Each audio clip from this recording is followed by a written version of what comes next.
Yo, what's up, guys? KikoSuarez here. Welcome back to a brand new video. Welcome back to a brand new episode of Kiko's Corner. I think episode 4. That's all we at, which is great. I'm keeping it consistent. This is what I've been wanting to do since last year. You guys know, the first video I posted this year for my goals of 2023 was just to start the podcast, start uploading more on YouTube and everything, and starting focusing more on social media as a whole. And so far, we're growing like crazy on TikTok. You guys are loving the podcasts. When you guys, if you're watching it or listening on YouTube podcasts or Spotify, Apple Music, whatever, I really appreciate you. And let's just take it out of the way, right? Follow all my social media and everything, but let's talk what you guys want to talk about. First, let me give my roses to my flowers to Barcelona. They're playing really good. They're gonna win La Liga. I don't have an issue with it. If you guys know something about it, about me, or the new listeners or new followers or new watchers, is I keep things consistent. I said at the beginning of the year Barcelona was going to win the league, and guess what? It's looking every day that goes by, every game that goes by, that I'm right.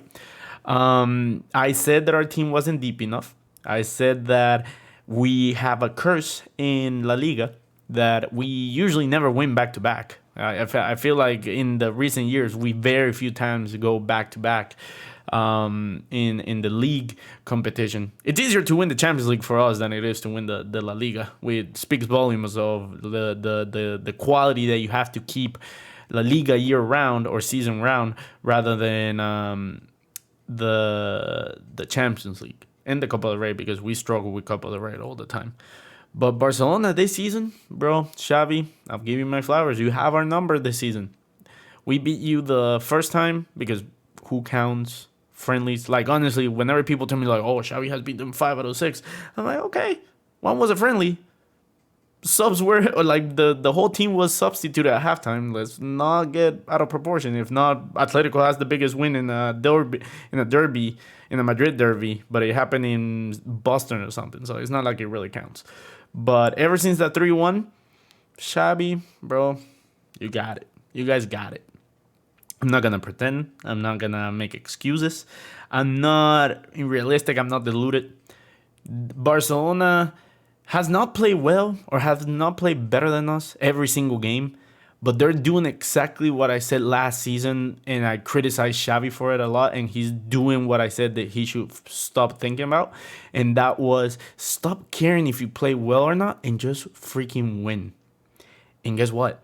A bunch of 1-0s get you closer to the title than playing really good and losing. And that's what Barcelona has done this season. Even when they had every single odd stack against them, when Pedri, Lewandowski, and I think it was Gavi or Dembele, I forget who else, was out, you guys still won. You guys won 1-0 against us. In the one game, we should have destroyed you guys. And I said, I hate being confident against Barcelona, because every time we're confident against Barcelona, guess what? We lose. When I was at my highest, when I was at the most confident ever, when we just beat PSG 3-1 at the Bernabeu, we go 2 weeks out. I'm in Europe during all this. I'm in Europe. I went to Milan. I went to France. I come back to Madrid for my closing game because I was leaving Madrid the game right after. And there's videos of me on my TikTok saying with me, my roommate, and one of our friends over there that, bro, we're winning 3-1. We're winning 2-0. We're winning 3-2. And Vinicius is scoring since Benzema's injured. Rodrigo will score and Casemiro will score. We end up getting humbled in a game that didn't matter, because I keep saying that game, it was strictly bragging rights. It didn't do anything to La Liga. It wasn't meaningless games, and it was just competition. But still, we lost. We lost 4-0, bro. And that was the beginning of the Xavi era, that they woken up. And ever since that time, again, we beat them this season, the 3-1 at the very beginning. But ever since, bro, freaking our team has been going downhill, and Barcelona has just been knowing they're getting clinical, which is, if they play this style of football next year, I see it very, very hard that they go back to the Europa League. And I know that's gonna sound like, oh, like the Europa League again. I'm being extremely honest. Is the fact that like I don't see you guys ever competing in the Europa League soon. And if you guys go down again, I don't care how much Xavi makes you play. I don't care how much he wins. You really need to start thinking about like maybe is Xavi in the European competitions and not just unlucky. If you do it for the third time in a row, but I'm saying it won't happen. Now that we got the flowers out of the way, right? Let's talk about Madrid. First off, I want to say Barcelona 2-1 Real Madrid at the Camp Nou, Spotify knew. That was a tie game. That was a tie game. I don't know why people are being so reactionary. If anything, you guys know I don't like to react to a game just for the sake of reacting, just for the sake of getting views. Because I'm not going to be here just... Because I saw so many people asking for Mendy's head, Carvajal's head, saying that Benzema is a bum and everything. When all those people were just praising the club and everything less than 6 months ago. So don't come at me. Don't come all this reactionary BS that you're just now want changes and everything. There's videos of mine, and this is why I love making videos. This is why I'm gonna love this podcast in a couple years and my TikToks. I have videos saying we needed to get new fullbacks at the end of the season. Carlo Ancelotti should leave, and we need another forward or backup striker. There's videos of me saying it. So what I was saying then, I'm saying it now. The only reason or the only difference is that we were winning back then and now we're losing. But I kept it consistent. There's people back then that they were saying we're the best team in the world, etc. There's nothing that needs to change. And now they're screaming wolf and blaming anyone but the situation, but the board. So stop this reactionary BS. I hate it. I'm not doing this for the views or anything. If I wanted to get the views, I would just say the most diluted shit and then not even reply to the comments. And that's something I'm never going to do. I never will do because I don't care about that. That was the first point I had when I noticed that, like, let's stop this crying wolf, crying fire situation that that everyone's just panicking and just sell everyone and buy everyone and we need this and that, and players are washed, etc. When it's just really just a bad sting of form. That's all. Second point, what is actually going on? Now that is a big question in itself, and it's a lot more factors than just overall the small picture shows. Because realistically speaking, we just been playing bad right now. We got this friendly situation, the international break, that's gonna help us out a lot because our players are tired. Simple as that. But you gotta keep in mind, this whole season, we have lost a total of 1, 2, 3, 4, 5, 6, if you want to count the Super Copa. We have lost a total of 6 games. 1, 2, 3, 4. We have lost 4 in La Liga, 1 against Barcelona in Copa del Rey, 1's in the Super Copa against Barcelona, and then 1's up against RB Leipzig when we were basically already qualified for the next round. Ever since, or besides that, we haven't lost. So what is really going on? On the top is just the fact that the players are going on a bad form. And what happens with Ancelotti, which I'm going to get to Ancelotti in a second, his style of play requires all players to be at their best and be their healthiest at all times. Why? Because Ancelotti is a player manager. He picks the best 11, and that best 11s will make it work. If you notice how we play, we always play the 4-3-3 or the 4-2-2 or the 4-4-2, or the 4-1-2-1-2 diamond. If we play any of those formations, he usually picks the same 11. Why? Because those same 11 have already the experience. They already know what's meant to be done to win, but that requires the players all playing well. This is the difference between having a philosophy and having the trust in your players. Pep Guardiola doesn't need the best player at each position, but he needs specific players to be able to do his philosophy. He doesn't just grab any CDM. He just doesn't just grab any player to play the wings. He makes sure they fit the philosophy. If anything, he breaks his own rule by having Haaland, but he knew Haaland was that good of a talent to do so. Same thing with Xavi. There's a lot of players that probably Xavi would not keep at this Barcelona right now. And we've seen how much money he spent from the Koeman era to now. And now he's slowly having like a really good situation. Because Rafinha was a Xavi move. And he's like, I don't know, Rafinha doesn't look that good to me. But he always gets a effect in the game. He gets an assist on the goal randomly, but when you watch him, you're like, does he fit the Barcelona DNA? And that's something that like Xavi may see like, hey, he might not be the best, but he does what I asked for. That's not what a player like a coach like Ancelotti does. A coach like Zidane. Zidane was famous, notorious for just being a man manager. That he just picked the best 11 and he trusted that they will be doing good. Of course, there's always situations like, hey, like the defense should be set up this way. If we're defending, Zidane used to do this thing that we will defend in a 4-4-2 and we will attack in a 4-3-3 for the three-peat era. Ancelotti is more of a... Right now, I don't know what's going on because we don't have a right-hand side. And basically, everything just goes through Vini this season, which is not good because Vini doesn't have his partner in crime, Benzema, at 100%. And this is why Ancelotti, if he had the backup that he's been screaming for from the board since the very beginning, we wouldn't have an issue.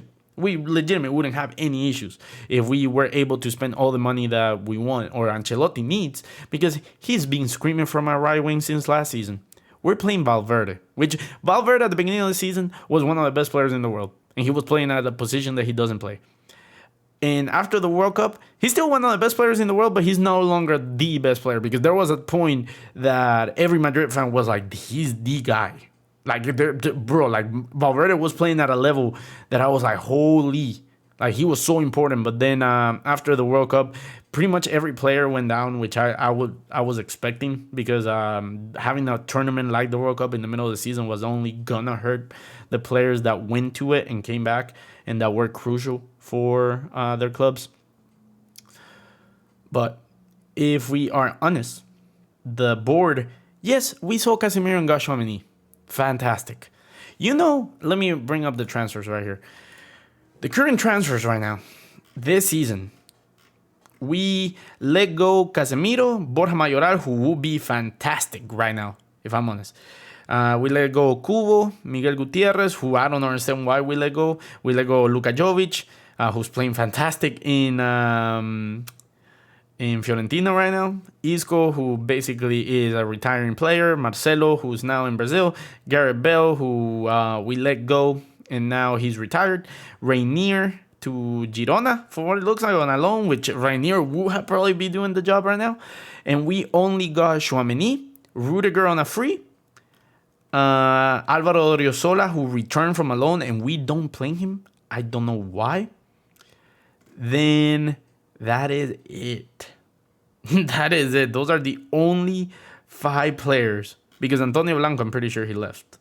Yeah, Antonio Blanco is out on loan again, which makes no sense. But he's a CDM, so it kind of makes sense.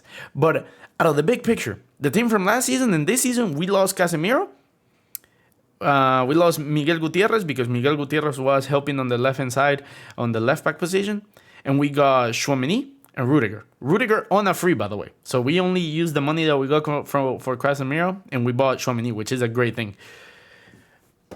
That doesn't work with a manager like Ancelotti. Because Ancelotti, again, he needs the best players or his best players to be healthy at all times or have enough quality on the bench that keeps the best players either motivated or there's a healthy competition that just like, hey, if you're not good, I have Hakimi on the bench that could play the right back position, but I don't understand what's the hold up into trying Vinicius Tobias. I don't know if the kid is not that good and we're just keeping it hiding. And then I don't understand why we're not trusting the kids. Why Alvaro is not playing more at center forward when Benzema is just tired. You can tell he's tired. He's not 100%. I don't understand why Rodrigo is still not in the front. Why we're forcing so much Valverde at the right wing position, even though he plays fantastic at that position. That's not his position. That's not his true 100% position there. Carvajal, again, I don't slander him. I don't have an issue with him. Of course, he shouldn't be the starter anymore. It's the same thing as Marcelo. We knew Marcelo was quality. It's just eventually the age can no longer do it. You can no longer keep up with what you're asked for. So Carvajal should definitely have a competition or a role player role. But Odriozola, it seems like he doesn't exist. But if we had a Hakimi, if we had a Reece James, if we had a who's another right back, if we had an Araujo that we could move to the right back position, or Kunde, if we had spent that money already, we will be doing better. If we had a different left back, because our logic with the left back position with Mendy is that Mendy has never been injured before for long periods of time. And by the way, please stop slandering Fazlan Mendy. Please stop slandering him. What's the whole point of it? Did you know that as a starter in La Liga, he's still in the single-digit losses? He's been in Madrid for like 4 seasons, it feels at this point. He's still in the single-digit losses for Real Madrid when he starts. Do you know how insane that is? How important he is for the build-up? How important he is defensively? We don't win last Champions League without Mendy. So stop this disrespect just because every time he plays, he's coming back from a injury and you want him to be playing at his highest level. But then again, Mendy goes down injured. Alaba should be able to move to the left back position. Guess what? Alaba has been injured for a while now. And what happens then? We're forced to play Nacho at left back, who he's been doing great, but like we know Nacho's a center back, not a left back. Camavinga has been playing at left back. And then we have to makeshift positions as we go. Thankfully, Modric hasn't been injured, because Modric gets injured, we're done for. We don't have a midfield at that point. So, the things that we really need. I don't see how or why we will get Bellingham. I don't really see the point, because we have Tchouaméni, Camavinga, and Valverde. Like, I feel the fullback positions are way more crucial than the midfield, and even then a right winger will be a priority after the fullbacks and before the midfield, because again, we have a lot of midfielders. We don't really need to buy another midfielder unless we absolutely have to. In order of priority is actually fullbacks, right wing, striker, and then a midfield. So I don't understand why we're so connected to Bellingham. I know he's a fantastic talent. I know he's great. I just don't want to take him. I legitimately don't. I don't know why. Asensio, after he scored a offside goal against Barcelona, he pointed at the badge, and that made me know, okay, he's not going to Barcelona whatsoever. There was a rumor that he was going to go there, but I don't see him leaving. He could easily play more at the right wing position. We could play a different formation. What exactly going to do to fix everything? First off, the next season will be the official season with the full Santiago Bernabeu, the new Santiago Bernabeu fully available. And if we know something about Florentino Perez, he loves doing statements. He loves doing voila, here's your new kingdom and here's your king, right? I believe, I'm not Ancelotti out, because last season he did just fine. The players came up and his tactics showed up, because his tactics, again, is trusting and subbing the right players at the right time. And he did perfectly. And we won the La Liga and we won the Champions League. Don't say it didn't work, because it worked. This season, La Liga, it just didn't work. Why? Because we're playing the exact same way. Barcelona just remained perfect. They have lost what? Like 2 games? 1 game the whole season in La Liga? It makes sense. The Barcelona, we couldn't keep up with them because we play at the same level as last season. It's just Barcelona kept up and went above and beyond in La Liga. But I believe at the end of the season, regardless if we win the Champions League or not, but it's going to be hard to justify it, but regardless if we win or not, Carlo Ancelotti should be not sacked, but let go. He should be end of the season. Hey, thank you very much. This is the end. We're planning on moving forward. Your contract was over. I believe it's over at the end of this season anyways. So, like, you good. Thank you very much. Let's grab Tuchel. Let's grab Raul. Let's grab Xabi Alonso. Let's get Jurgen Klopp if we can. There was a rumor that Mikel Arteta might possibly come to Madrid. I don't see why. He's a Barcelona player and academy player and a Pep Guardiola disciple through and through. He wouldn't touch Real Madrid, but I wouldn't mind taking Arteta after what he has done in 3 years with Arsenal. But we need a coach that will get trusted and will get continuity and support. Why do I say this? Because next season, we could see a lot of departures. We could see Toni Kroos finally retiring because we don't know what he wants to do.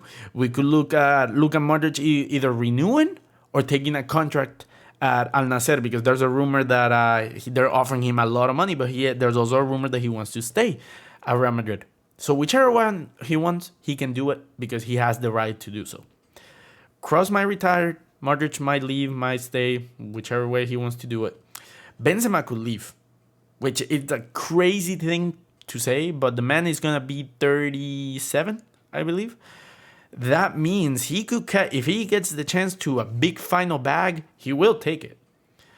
Then on the left back, right back position, Mendy's staying. Carvajal, we don't know what's going to happen. We don't know if we're going to sell him. We don't know if we're going to keep a role player.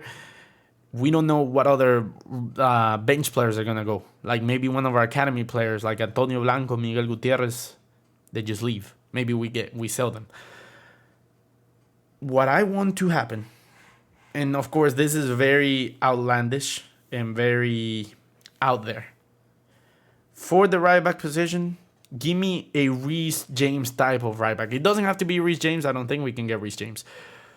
But I think we can get Cancelo. I know Cancelo wanted to come to Madrid, but he went on loan to Bayern Munich. What tells you that when he goes back to Manchester City says like, well, okay, you wanted to leave. What teams want you? And Madrid goes like, we can take it off your hands. We didn't want the loan because for some reason we don't believe in the summer transfer window. But let's take Cancelo now. 40 million, right? Let's say that. Then left back position, I don't know what left backs are available. I really don't. Cancelo could play both wings, but then we fall again into like we're not deep enough. So maybe regain Miguel Gutierrez. Maybe trust Vinicius Tobias and have Vinicius, Tobias, and Carvajal on the right, and then having Cancelo and Mendy on the left. That way we have 2 and 2, and then we have Alaba as a final resource for the left back position if we really need to.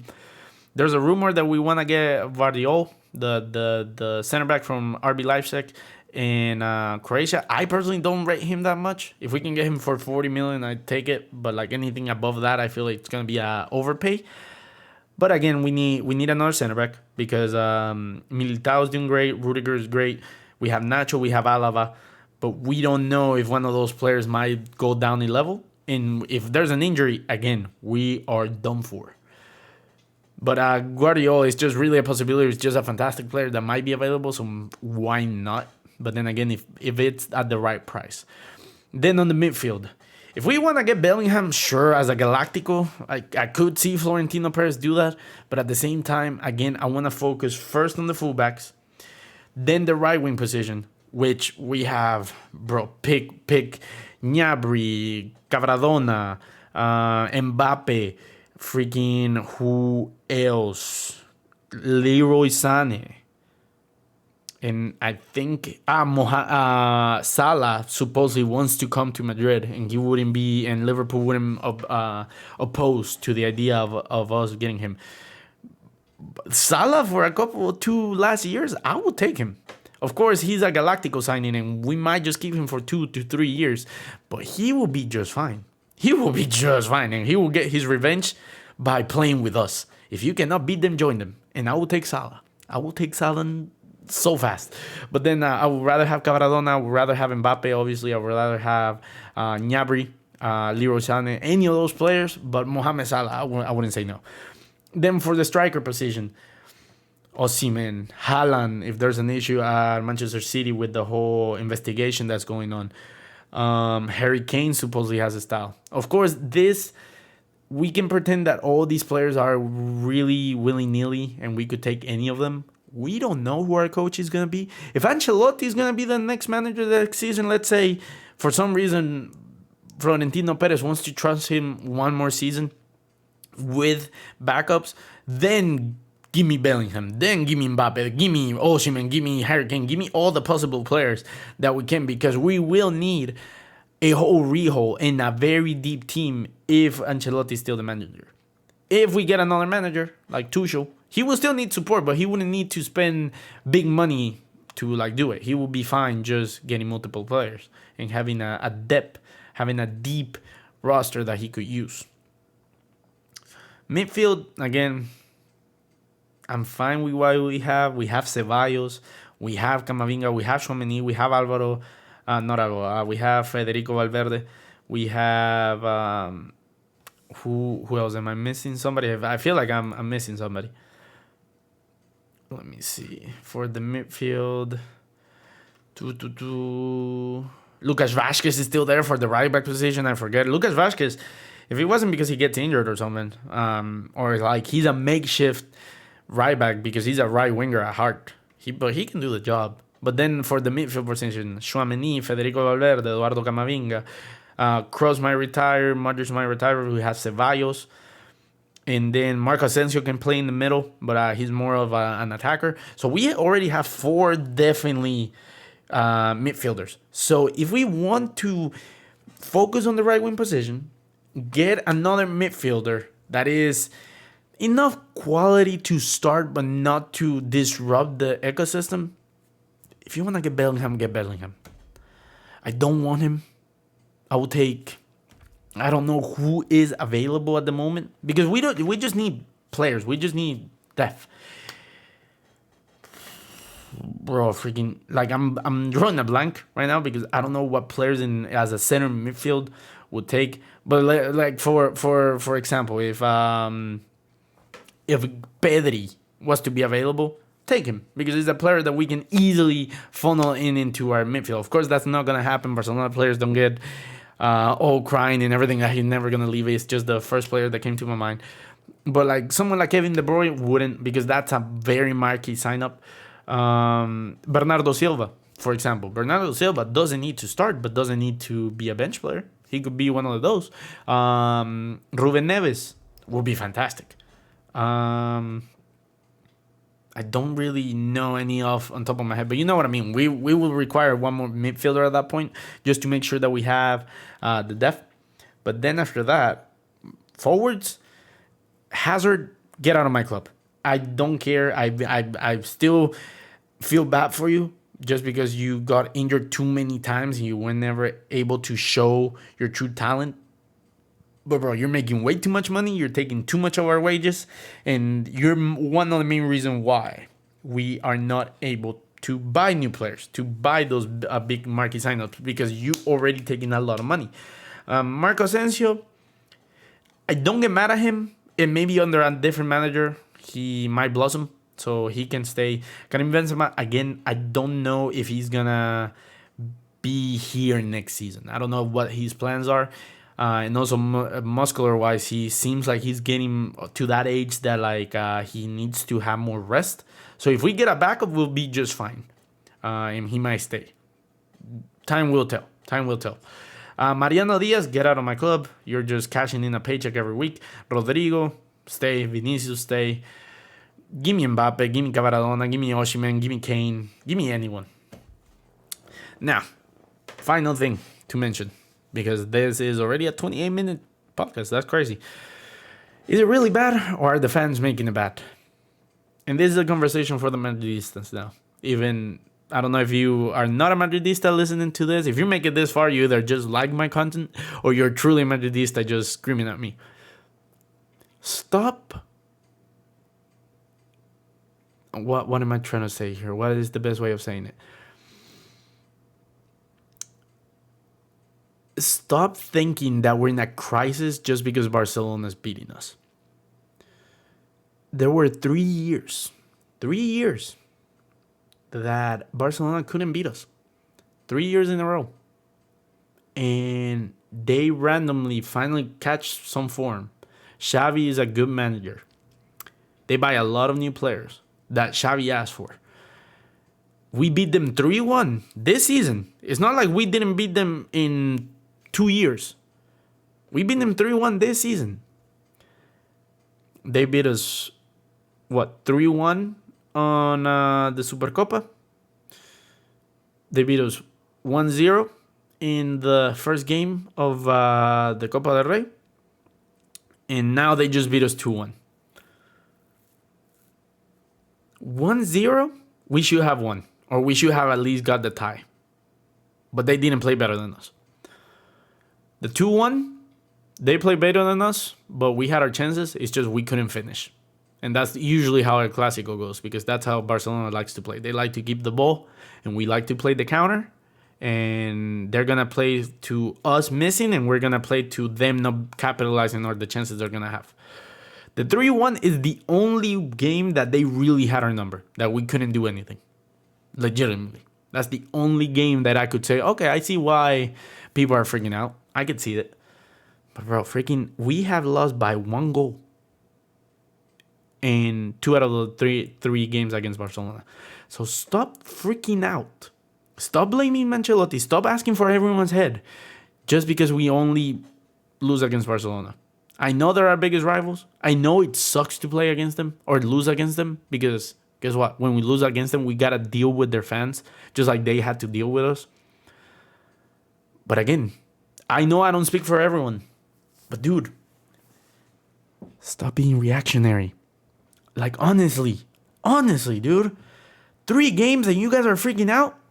3 games and you're asking everyone to get sacked? 3 games and everyone is just like not a professional footballer? Again, we had lost a total of 6 games. I think that was the correct number, right? 1 in the Champions League, 2, 3, 4, 5, 6, 7. Sorry, 7. We had lost a total of 7 games in the whole season. We're in the single digits. And people are asking for a whole rehaul. This is the same team that won the Champions League last season, man. You and the La Liga. We might win the Champions League this season again. And you guys are freaking out because Barcelona beat us 3 times in a row? Imagine how bad it was when Barcelona couldn't beat us for 3 years. Yes, I know we tied them. I know they tied, so it's not like we lost or we won every single time. But they couldn't beat us. They didn't know what beating us felt like. Do you understand how crazy that is? Do you understand? Like, let me even just fact check me and myself, right? Where's the head-to-head? Head-to-head. Statistics.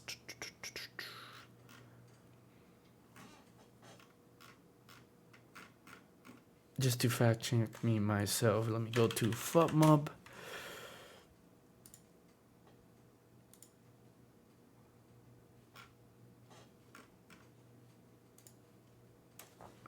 Okay, let's see. FUTMob. Real Madrid 2, Barcelona, or Real Madrid 1, Barcelona 2.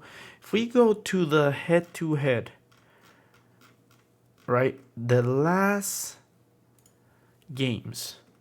So the 4-0 is when the streak lost, right? So before that, it was Real Madrid 3, Barcelona 2, Real Madrid 2, Barcelona 1, Real Madrid 2, Barcelona 1, Real Madrid 3, Barcelona 1, Real Madrid 2, Barcelona 0, 0-0. And then you have to go all the way back to 2019, March of 2019 for a Barcelona win. So that means since March 2019, from December 18 to 2019, there was 1, 2, 3, 4, 5, 6 games in a row that they couldn't beat us. We beat them 3 times in a row from April 10, 2021 to January 12, 2022. Then they beat us 4-0, right? Which was March 20, 2022, which is last year. I don't count the friendly because that's irrelevant in professional. Like, that doesn't affect the books. That doesn't affect anything. Realistically, the 4-0, we jumped to La Liga being a 3-1 in October 2022. Then the Super Cup in this January, March 1-0, and 2 days ago, Barcelona 2-1. If you were here when we were winning so much and you didn't have an issue with it, why are you screaming like for all the heels? Why are you screaming to burn the house? Why are you screaming to just sell everyone? We're not in a crisis. Xavi is just out-managing Ancelotti. That's it. Guess what? If Barcelona is one of the few teams that can beat us consistently, as long as we beat everyone else in La Liga, we should be fine. Then again, this season, or this La Liga, Barcelona has been pretty much perfect. At that point, I cannot say anything for this season. Barcelona deserves its flowers. But stop freaking the fuck out when there's no reason to freak out for. Have an amazing day, and I'll see you next time. Peace.